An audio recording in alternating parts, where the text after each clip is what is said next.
Revelation 2:7 says, "He who has an ear, let him hear what the Spirit says to the churches."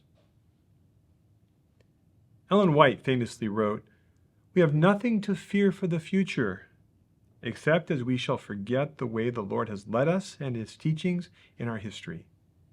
Life Sketches of Ellen White, 196. The people of God in Israel of old were given a unique territory in order to accomplish a special mission of God. With a purpose to share, they were given that space. But in one generation, the people of God went from a theocracy closely supervised and especially blessed with the very presence of God to a broken and divided nation, and all in a single generation. They lost their special place. Well, is there a lesson that can apply to us today? A lesson that can apply to Seventh-day Adventist healthcare providers? The reasons why Israel lost their unique territory are outlined in the spirit of the prophecy. These include the fact that they lost their spirit of self-sacrifice. In the building of Solomon's temple, they demanded high wages.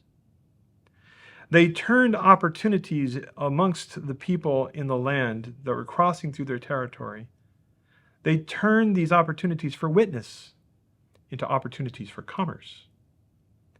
And in the end, looking at Solomon's temple, the temple that was to be known by the name of God became Solomon's temple. They took to themselves the glory that was due to God alone. Are there lessons that we can learn as the people of God from the history of Israel? There is an analogy between the gifts and opportunities given to the people of God in the Old Testament and the gifts and opportunities given to the people of God who will be here in these last days, who will help to close the chapter of earth right now and prepare for the second coming of Christ. We have been given special real estate as healthcare providers. The Seventh-day Adventist Church have been given a unique place in society where our offices in healthcare settings are locations where people traverse.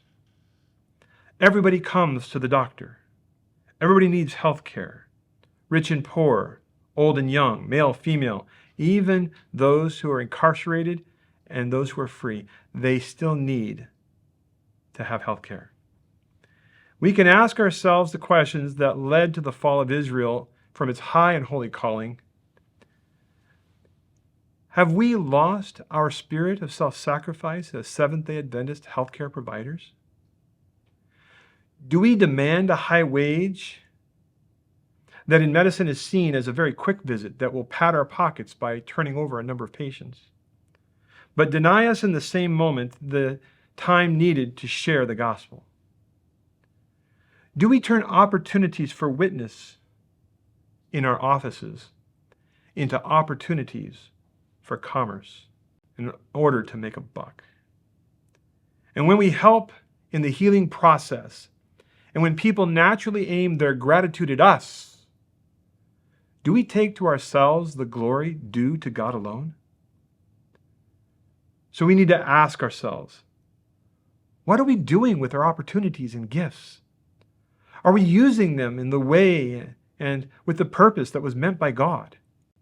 Remember, we have nothing to fear for the future, except we shall forget the way that the Lord has led us and his teachings in our past history. For Revelation 2:7 says, "He who has an ear, let him hear what the Spirit says to the churches."